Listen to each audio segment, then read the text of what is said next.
এই যে মেরাজের মাস, রজব মাস, এই মাসেও নফল রোজা আছে। নবী বলেন কেউ যদি রজব মাসের 27 তারিখ একটা রোজা রাখে, আমার সাথে কিতাব আছে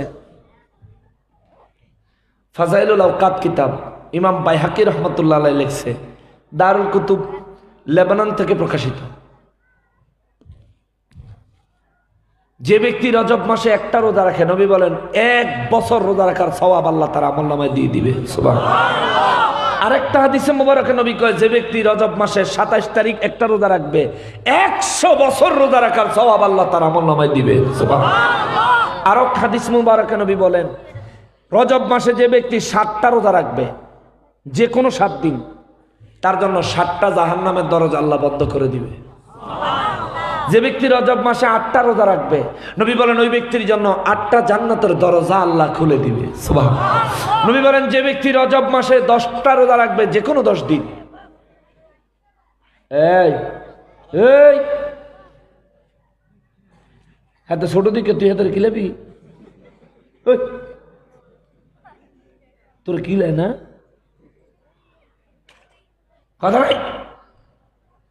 নবী বলেন যে ব্যক্তি রজব মাস উপলক্ষে 10টা রোজা রাখবে, ওই ব্যক্তি 10টা রোজা রাখা আল্লাহর দরবারে যা ফরিয়াদ করবে আল্লাহ তারা তাই দিবে।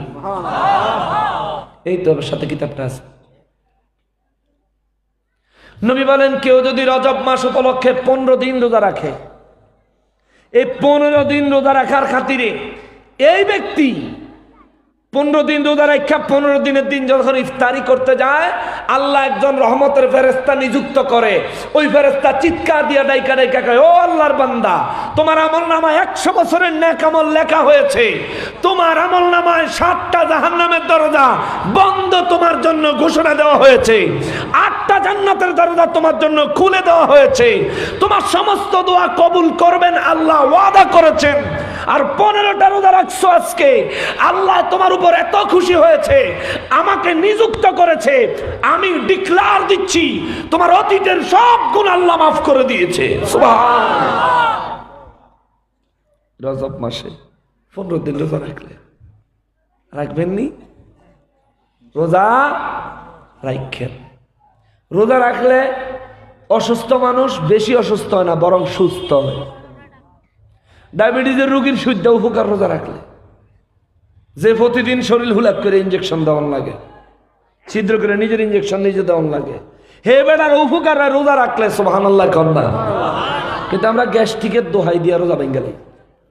গ্যাস্ট্রিক এই জন্য কারাবেলা জিগাইছিল কবে গ্যাস্ট্রিক আবিষ্কার হয়েছে, এবার কয় যেদিন তেনে মুসলমানেরা গ্যাস্ট্রিকের দোহাই দিয়া রোজা ভাঙ্গন শুরু করছে, সেদিন গ্যাস্ট্রিকের আবিষ্কার হয়েছে। কথাটা হাস্যকর হইলেও ভালোই খুশি। আমরা মুসলমান গ্যাস্ট্রিকের দোহাই দিয়া রোজা ভাঙ্গা লাই। আরে গ্যাস্ট্রিকের দোহাই দিয়া রোজা ভাঙ্গা, তুই যে জর্মের খাওয়া খাইলি সে সময় তোর গ্যাস্ট্রিক হয় না? বেকুব কোনা দোয়ানের পিছন দিয়া ডুইকা ইচ্ছা মতন খাইয়া বাড়িয়া মুখ মুছে আর কয় এত বড় দিন হলে রোজা থাকুন যায়। চিন্তা করে। আবার এই লোক ইফতারির সময় বাড়িতে গেলে যে হারে ইফতারি দিত না, লেগে মসজিদও যায়। আমি কি বেশি উচিত কথা কয়ে লাইলাম না ভুল কয়ে লাইছি? হাসা কত আমি উচিত কথা কই দেখি আমি বালা না, আর কয় আমি বেলা গাইল দিই। আজকে গাইল দিছি না, একটাও দেয় নাই। এটা কেরম কথা কইলে? একটাও গাইল দেয় নাই আজগা। কালকে তো ওহাবিরা কইবা আমি বলে গাইল দিছি, আমি বলে গাইল দিছি। আর আব্বার মাতা কইছি চোর কোনা নেই, তুই গাইল বুঝছি রে? কি বেকুবের বেকুব, কোন হাদিসও বুঝে না, গালাগালিও বুঝে না। হ্যাঁ রে, অত্যানে অস্ট্রেলিয়ার গরু কত বালা, একটা পাঙ্কার বাতাস খাইয়া ডেইলি 30 কেজি 40 কেজি করে দুধ দেয়। আর হে বাদাইমা খালি বেজাল লাগে, গরুর দুধ খায় ভালো ভালো খায় আর খালি বেজাল লাগে। আল্লাহ হেদায়েত দিতে জোরে করা আমিন। হে মুসলমানেরা রে, আমার পেয়ারা নবীর উম্মতিরা রে, আমার নূর নবী বলেন কবরে গেলে 5 জন বন্ধু লইয়া যায়। 1 নম্বরে আমি নবী, 2য় নম্বরে আল্লাহর কোরআন, 3য় নম্বরে আল্লাহ পাকের মেরাজ নামাজ, 4 নম্বরে নবী কয় রোজা, 5 নম্বরে নবী কয় ওয়াসাইরুল হাসানাতি ইনদা রিজলাইহি। ওরে উম্মত, দুনিয়ার জমিনে যত নেক নেক ভালো ভালো জনকল্যাণমূলক কাজ করবি, আল্লাহর ওয়াস্তে যত বেশি দান করবি, তোর ওই জনকল্যাণমূলক কাজগুলো, দান সদকাগুলো তোর 2 পায়ের কাছে বন্ধু হইয়া কবরের মধ্যে দাঁড়াইয়া যাবে। চিৎকার দিয়া পড়েন সুবহানাল্লাহ। দান সদকা করেন তো না? দান সদকা করেন। রাস্তা দিয়ে চলার সময় কাটা দেখলে উঠে ফালাইয়া দিয়েন। একটু ভাঙ্গা রয়েছে, কোদাল ডাইনা কোপ দিয়া 2 কোপ মাটি দিয়া রাস্তাটা সমান করে দিয়েন। একটা ইট মাথা দেখা যায়, বের করে ফালাই দিয়া জায়গাটা সমান করে দিয়েন।